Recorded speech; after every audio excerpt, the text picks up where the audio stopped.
السلام علیکم ورحمۃ اللہ وبرکاتہ۔ موت کے بعد کی زندگی قیامت تک، برزخ وغیرہ، اس کی تفصیل بتائیے قرآن سے۔ وعلیکم السلام ورحمۃ اللہ وبرکاتہ۔ مجیب الرحمان صاحب، آپ نے ایک انتہائی گہرا اور اہم سوال اٹھایا ہے جو ہمیشہ سے انسانی ذہنوں، بالخصوص علمی اور تحقیقی حلقوں میں زیر بحث رہا ہے۔ موت سے لے کر قیامت، بعث بعد الموت کے درمیان کا جو عبوری دور ہے، اسے اسلامی اصطلاح میں برزخ کہا جاتا ہے۔ چونکہ آپ کا اور اوپن مائنڈ سوسائٹی کا منہج ہمیشہ سے منطق، قرآن کریم کے تدبر اور ٹھوس شواہد پر مبنی رہا ہے، اس لیے اس موضوع کو ہم روایتی کہانیوں کے بجائے قرآنی آیات اور عقلی و علمی تناظر میں سمجھنے کی کوشش کرتے ہیں۔ قرآن کریم، احادیث مبارکہ اور علمی و تحقیقی نقطۂ نظر سے اس پیریڈ برزخ کی حقیقت کو چند اہم نکات میں اس طرح سمجھا جا سکتا ہے۔ 1. برزخ کے لغوی اور قرآنی معنی۔ برزخ کے لغوی معنی دو چیزوں کے درمیان حائل پردے، آڑ یا رکاوٹ کے ہیں۔ قرآن کریم میں یہ لفظ مادی اور غیر مادی دونوں معنوں میں آیا ہے۔ مادی رکاوٹ، سورہ الفرقان آیت 53 اور سورہ الرحمن میں دو سمندروں کے درمیان کے فاصلے کو برزخ کہا گیا ہے جہاں وہ ایک دوسرے میں گڑبڑ نہیں ہوتے۔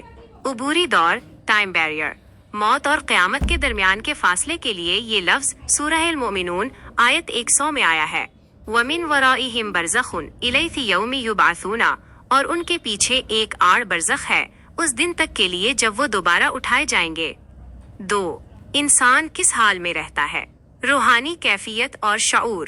اس دور میں انسان کہاں اور کس حال میں رہتا ہے، اس بارے میں علماء امت اور محققین کے ہاں بنیادی طور پر دو زاویے ملتے ہیں۔ شعور اور احساس، کانشیس سٹیٹ۔ کئی مفسرین اور احادیث کے مطابق برزخ محض ایک اندھیری خاموشی کا نام نہیں ہے، بلکہ یہ ایک الگ جہت، ڈائمینشن ہے جہاں روح اپنے نیک یا بد اعمال کے حساب سے ایک خاص کیفیت کا سامنا کرتی ہے۔ آپ نے جیسے سورہ الاعراف کا ذکر کیا، وہاں اصحاب اعراف، اہل جنت اور اہل جہنم کے درمیان مکالمات کا ذکر ہے، جو یہ ظاہر کرتا ہے کہ موت کے بعد انسان کا شعور ختم نہیں ہوتا، بلکہ وہ ایک نئی حقیقت میں بیدار ہو جاتا ہے۔ اسی طرح قرآن میں آل فرعون کے بارے میں آتا ہے کہ انہیں صبح و شام آگ کے سامنے پیش کیا جاتا ہے، سورہ غافر 46، جو برزخ کی سزا کی طرف اشارہ ہے۔ وقت کا احساس ختم ہو جانا، ٹائم ڈائلیشن، سلیپ سٹیٹ۔ قرآن کریم کا ایک بہت ہی دلچسپ اور منطقی پہلو یہ ہے کہ جب انسان دوبارہ اٹھایا جائے گا تو اسے ایسا لگے گا جیسے وہ بس ایک گھڑی یا ایک دن کے لیے سویا تھا۔ سورہ الروم آیت 55 میں ہے، جس دن قیامت قائم ہوگی، مجرم قسم کھائیں گے کہ وہ دنیا یا برزخ میں ایک گھڑی سے زیادہ نہیں ٹھہرے۔ سورہ یزس میں منکرین کہیں گے، ستارہ، ہائے ہماری کم بختی، کس نے ہمیں ہماری خواب گاہوں مرقدنا سے اٹھا دیا۔ علمی و منطقی توجیہ۔ اس سے یہ معلوم ہوتا ہے کہ مادی دنیا کا وقت، ٹائم، موت کے بعد انسان پر لاگو نہیں ہوتا۔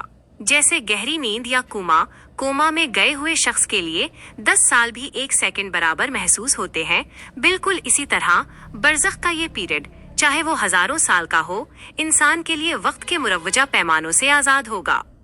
3. وہ لوگ کہاں رہتے ہیں؟ مقامی برزخ۔ یہ دنیا مادی ہے، 3 ڈائمینشنل، جبکہ برزخ ایک ماورائے مادہ، میٹافزیکل دنیا ہے۔ اس لیے مادی زمین پر کسی جغرافیائی جگہ جیسے قبرستان کی مٹی کو ہی مکمل طور پر برزخ نہیں کہا جا سکتا، بلکہ قبر تو اس مادی دنیا کا آخری دروازہ ہے جہاں جسم کو رکھا جاتا ہے۔ روح کے ٹھکانے کے لیے احادیث اور علمی روایات میں علیین، بلند و پاکیزہ مقام جہاں نیک روحیں ہوتی ہیں، اور سجین، تنگ اور تاریک مقام جہاں بدکار روحیں ہوتی ہیں، کا ذکر آتا ہے۔ یہ مقامات مادی حدود سے الگ اللہ کی کلمرو میں ہیں۔ خلاصہ یہ کہ برزخ موت اور قیامت کے درمیان کا ایک ایسا ٹائم اور اسپیس بیریئر ہے جہاں انسان کا مادی جسم تو ختم ہو جاتا ہے، لیکن اس کا شعور اور روح باقی رہتی ہے۔ نیک لوگوں کے لیے یہ دور ایک پرسکون نیند یا جنت کی کھڑکی کی طرح خوشگوار ہوتا ہے، جبکہ بدکاروں کے لیے یہ بے چینی اور سزا کا پیش خیمہ ہوتا ہے، اور وقت کا احساس اس دنیا جیسا بالکل نہیں ہوتا۔ آپ سورہ آراف کی جن مخصوص آیات یا ان کے تناظر میں آنے والے جن سوالات کا ذکر کر رہے تھے، اگر ان کی مزید تفصیل شیئر کریں تو ہم اس پر مزید گہرائی سے منطقی اور لفظی تحقیق، تصرف اور تفسیری پہلوؤں کے ساتھ بات کر سکتے ہیں۔ آپ کے ذہن میں اس حوالے سے مزید کیا سوالات ابھر رہے ہیں؟ ضرور انشاءاللہ پوچھیں گے آپ سے.